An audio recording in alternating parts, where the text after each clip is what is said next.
Bonsoir tout le monde, on est mercredi et aujourd'hui on fait la vidéo de milieu de semaine. Alors, cette semaine on va parler des valeurs que l'on suit habituellement, hein. Voilà, on est quand même depuis 2-3 jours dans un mini crack quand même sur les small caps en tout cas. Ça descend dans tous les sens, donc on va quand même regarder les graphiques. Avant tout ça, n'hésitez pas à vous abonner et à activer cette petite clochette de notification. Donc, vous avez remarqué, je fais cette vidéo un peu plus tôt. Voilà, moi il est actuellement à l'heure où je tourne, là il est 17h11.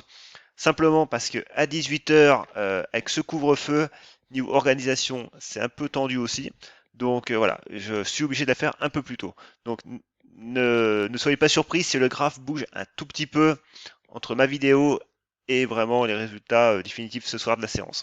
Donc les biotech, voilà, je vais pas toutes les redire, on va toutes les faire, une bonne partie. En mid et small caps, alors oui, on m'a dit que Serinov n'était pas une biotech, comme BioUV d'ailleurs, et c'est vrai, très juste. Merci à la personne qui m'a fait la remarque. Donc, du coup, voilà, on va toutes les faire aussi. On aura Atari Walix et puis Box, voilà, que je vais faire aussi. Et puis les valeurs demandées, donc c'est en fonction du temps aussi, parce que je ne vais pas faire une vidéo trop longue. On aura Mercialis, Adomos et Karma. Donc je vous donne rendez-vous tout de suite sur la plateforme TradingView. Nous voici sur la plateforme TradingView en unité journalière. Donc avant de commencer, rapide coup d'œil sur le CAC 40. Donc voilà, on avait cassé les 5500 points. J'ai mis un graphe sur Twitter. Je lui dis voilà, tant qu'on ne reprend pas ces 5500 points et que voilà, on confirme pas, on reste en rebond technique. On voit très bien sur le 1 heure. Le 1 heure depuis qu'on a cassé cette M200 à 5600 points, pour moi actuellement, on est sur un risque baissier qui est quand même très très important. On a cette oblique là et on voit que les 5500 points sont en train de faire quasiment résistance. Bah, c'est même pas quasiment, voilà, on a fait quand même une belle mèche basse, mais les 5500 points, ça bloque. Donc, clairement, méfiance. Et puis tous les indicateurs, quoi qu'il arrive, sont baissiers. Donc, quant à objet nomique, on fait le point rapidement, bah voilà, elle est revenue sur sa zone de résistance, de sa zone de support. Alors, les 4,50, 4,37, voilà, on flirte, on est dedans. Techniquement, il n'y a pas d'indicateur, il n'y a pas d'amélioration. Il y a cette oblique baissière à franchir. Donc, clairement, encore, on peut aller un peu plus bas, les 4,20. Voilà, là maintenant, il faut une belle réaction haussière.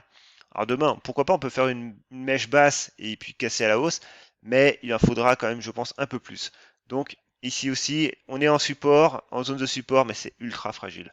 Genoway, bah, comme toutes les autres, voilà, on a fait un chandelier, mais méchamment baissier. Alors, c'est pareil, cette zone de résistance est 3,20 qui correspond à la M50, donc elle a fait support, on l'a cassé hier avec un doji, donc signe d'indécision encore une fois. Et aujourd'hui on ouvre très très haut, mais on reprend tout sur la séance. Donc voilà, au final, les 3,20 restent un support quand même à maîtriser, à tenir autrement. Ça sera le bas de ce range à 2,80. Terra Nexus. Bon, alors Terra Nexus, elle tient pas les 16, elle tient pas les 14, elle tient pas les 13. Où va-t-on? Alors, ici, voilà, les 13,35, on voit qu'on a fait une mèche haute hier, ça n'a pas tenu, résistance. Donc oui, voilà, on a un marteau, et puis un marteau inversé et un marteau. Techniquement, ça c'est des signaux de retournement. Néanmoins, le seul point positif, c'est qu'ici, on a la M200. La M200, une moyenne très long terme à tenir. Donc cette zone des 11 euros, clairement, 11,30 même, est vraiment à tenir. Et puis, voilà, bon, on est en tendance baissière, hein, on voit très bien que le RSI est baissier. Le MACD aussi commence tout juste à s'améliorer à peine.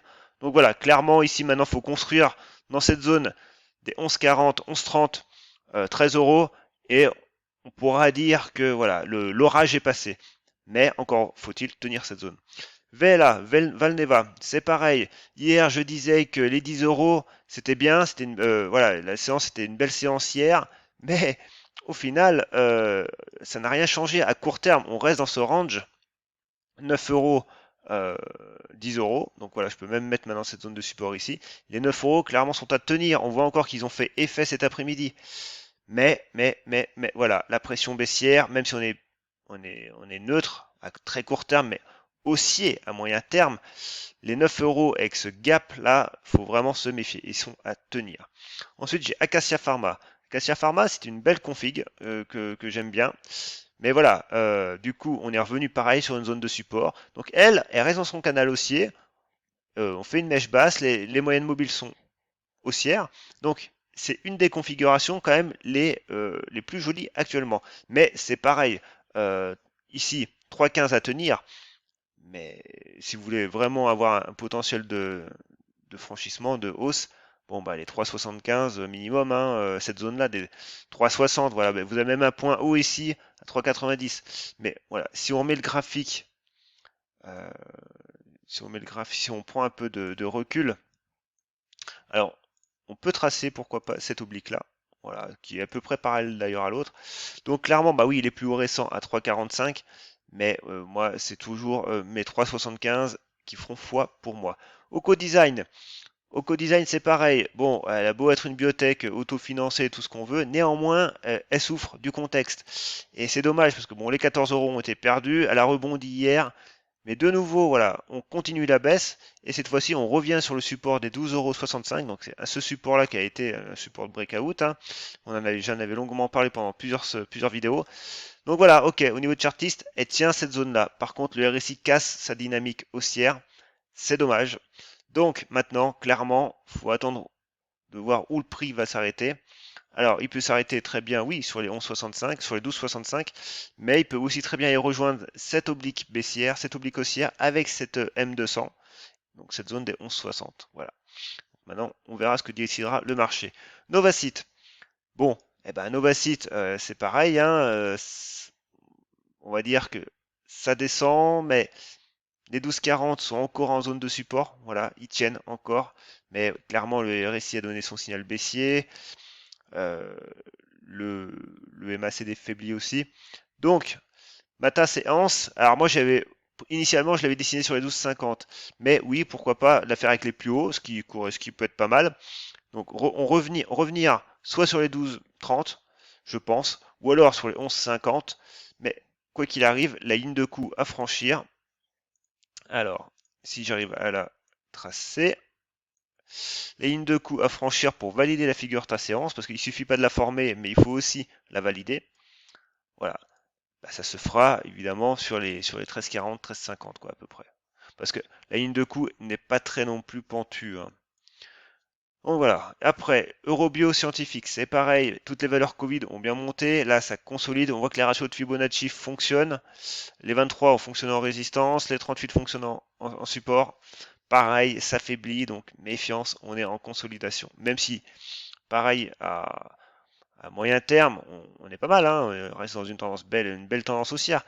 Mais la M20 arrive. Donc voilà, on va voir comment le prix réagit dessus quand même. Ensuite, j'ai TerraJag. TerraJag, c'est pareil. Bon, du coup, pas mal tergiversé. Donc, c'était une config qui, moi, m'intéressait ici. Mais là, depuis, c'était trop brouillon pour moi. Donc, c'est pareil. Il n'y a pas grand-chose à dire, en fait, hein. La M20 tient. La zone des 2,90 tient aussi pour le moment. Mais tout ça reste précaire. Voilà, ça reste du très, très court terme. Médian Technologies, c'est pareil. Médian Technologies, c'est dommage.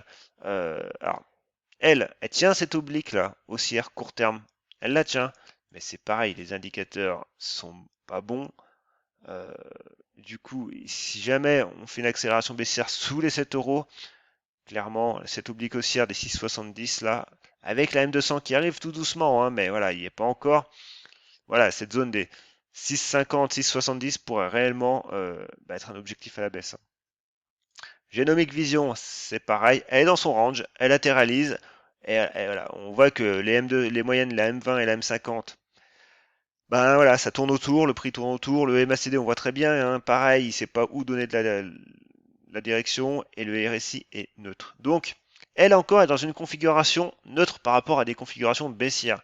Donc, dans ce range, quoi qu'il arrive, on reste neutre à moyen terme, hein.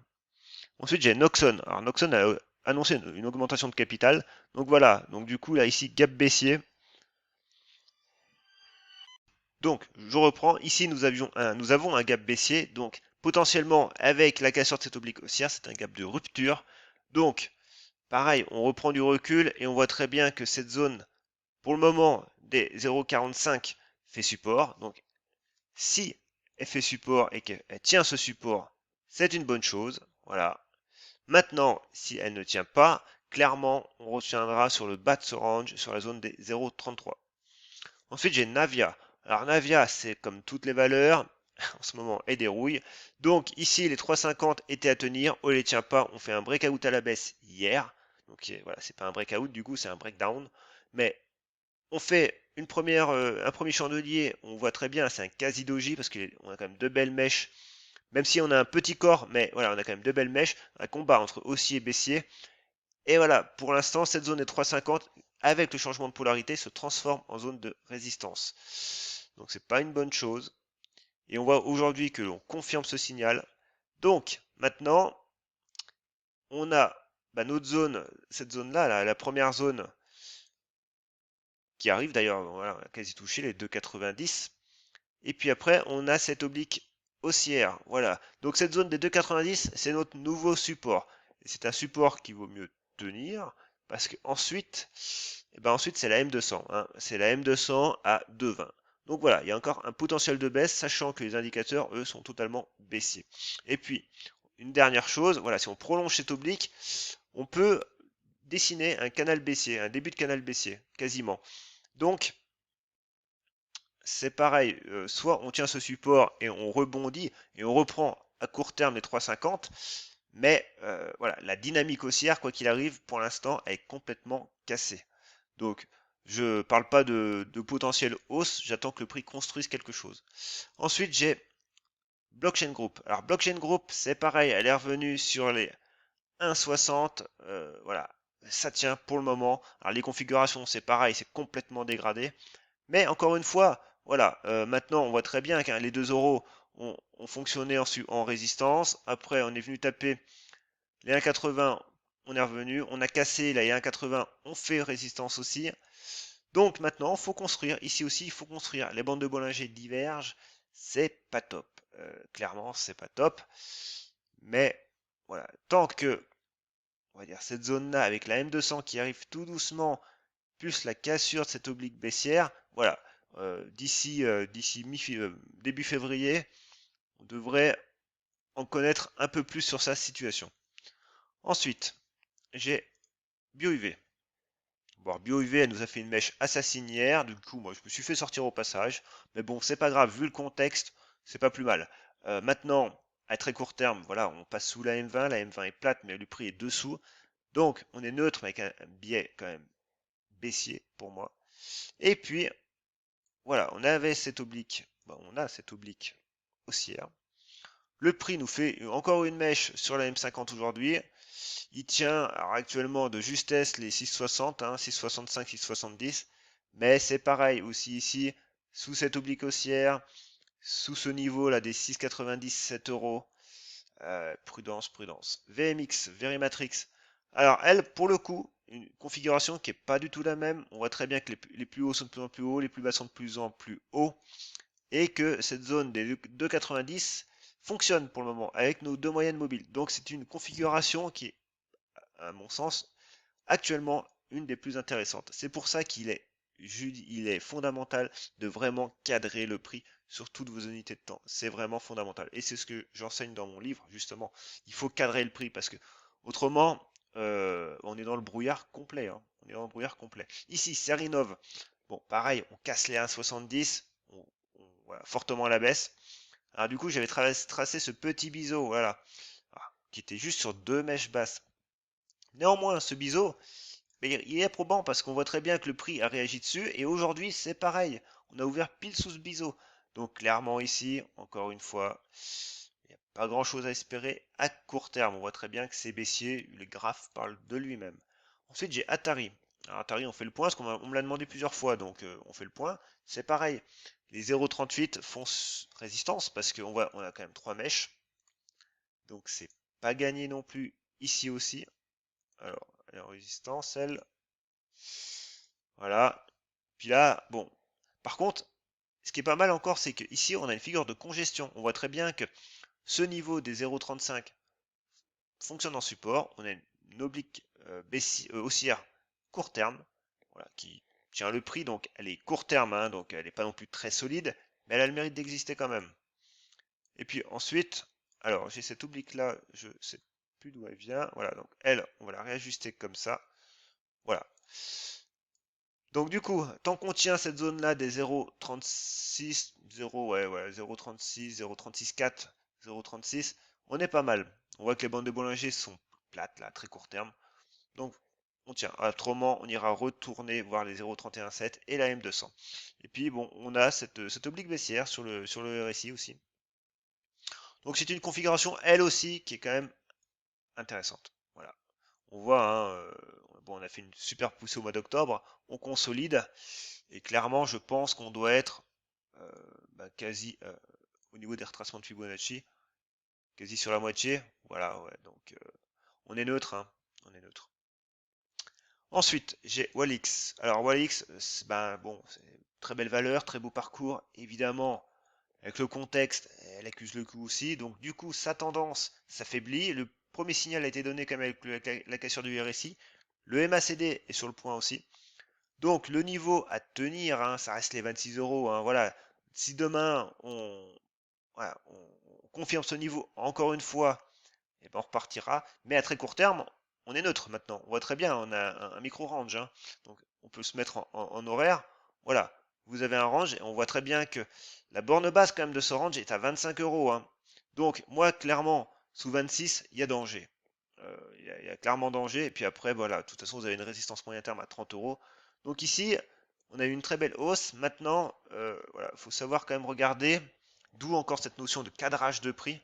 Parce que il y a plus de risques de baisser si on casse franchement ces 26 et puis d'aller rejoindre, bah, juste normalement, hein, voilà, la M20 est quand même à 23,75 €, voire cette oblique haussière qui reste dans la zone des 22,50.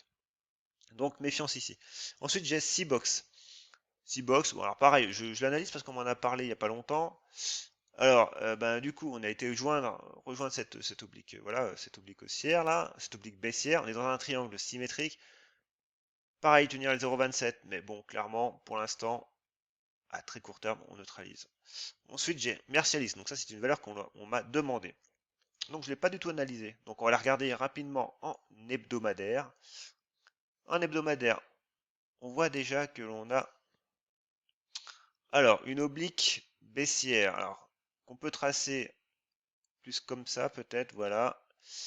Une oblique baissière avec un niveau ici de résistance sur les 8,90, un niveau plus court terme maintenant qui a été dessiné ici. Voilà. Et puis bon, évidemment, notre zone de support à 4 euros. Donc maintenant, si je me mets en journalier, voilà. Alors, par contre, pareil, j'affine en journalier, donc je peux me permettre de tracer cette oblique-là. Donc clairement, ici, ben oui, voilà, on voit que le prix a été mis en échec sur les 7,80, 8 euros. Ben, tant qu'on est sous cette oblique baissière et sous cette zone des 8 euros, il n'y a pas grand-chose à espérer. En support, on voit très bien qu'on a fait une mèche basse ici avec le niveau de la M200. Donc c'est une zone de support sur les 6,50. Voilà. Au milieu, voilà, on est neutre. Maintenant, au niveau des indicateurs, bon, bah, le MACD reste au-dessus de 0 et voilà, il est quasi pas loin de casser son signal à la baisse. Ouais, en tout cas, ça s'améliore. Et puis le RSI, bon, le RSI est à 56, donc dans sa zone de neutralité. Donc voilà, on est bien neutre à court terme. Donc maintenant, mais bon, à court terme, parce que à moyen terme, on est neutre. Ça, directement, la pente de la M200 me le dit, on est neutre, on est plat. Parce qu'on a fait une belle tendance baissière, et là, oui, on consolide, mais néanmoins, les plus hauts restent de plus en plus bas, les plus bas restent de plus en plus bas. C'est qu'actuellement, depuis octobre, que oui, voilà, on n'a pas fait de nouveau plus bas. Donc on est neutre, clairement. Ensuite, j'ai Adomo. Alors, ici, alors déjà, il n'y a pas trop de volume, de liquidité, hein, ça se voit au chandelier, donc méfiance, parce qu'on a un comportement erratique du prix. Et puis, bah, encore une fois, voilà, clairement, en fait, sous les 0,52, 0,50, là, euh, non, pour moi, il n'y a pas forcément de configuration qui se dessine proprement, quoi. Maintenant, voilà, vous avez une oblique sur le RSI. Donc oui, clairement, bon, voilà, cette zone des 0,45, si on la casse, on peut rejoindre les 0,54. Voilà. Bon, pour l'instant, vu le contexte de marché, je ne sais pas si le jeu en vaut la chandelle. Hein. Après, c'est votre money management et le dimensionnement de votre taille de position. Hein. qui vous fait rentrer sur le titre ou pas. Mais bon, clairement, c'est pareil. Là, il est urgent d'attendre, je pense. Et la dernière, c'est Karma. Karma, elle revient, pareil, tout doucement sur le borne basse de son range avec la M50 qui arrive. Donc c'est pareil, à court terme, on est baissier. Mais bon, à moyen terme, là, depuis, moyen terme, oui, depuis octobre, on reste haussier. Maintenant, les 28 euros restent encore une zone de support à tenir. Autrement, on ira combler ce gap sur les 24,80, 24. Et puis bon, voilà, vous avez la M200 qui est encore basse. Et puis c'est oblique. Donc il y a encore du potentiel à la baisse si jamais on casse les 27,50, ouais, 28 euros à tenir. Voilà, c'est tout pour aujourd'hui. J'espère avoir été utile. Il est 17h30, donc ne vous étonnez pas si le graphe bouge légèrement parce que là, la séance n'est pas totalement finie. Et puis voilà, n'hésitez pas à aller faire un tour sur mon site, je mets à disposition pas mal de cours gratuits, également un livre payant, voilà, mais qui vous permettra de faire un approfondissement, de vraiment d'aller bien plus loin dans l'analyse technique. Mais déjà, potassez pas mal ces cours gratuits, donc il y en a pour ouais, les indicateurs, les, les figures chartistes, et puis la présentation de l'analyse technique et l'analyse graphique. Donc voilà, regardez tout ça, et puis moi normalement je vous dis rendez-vous vendredi. Allez, bonne soirée.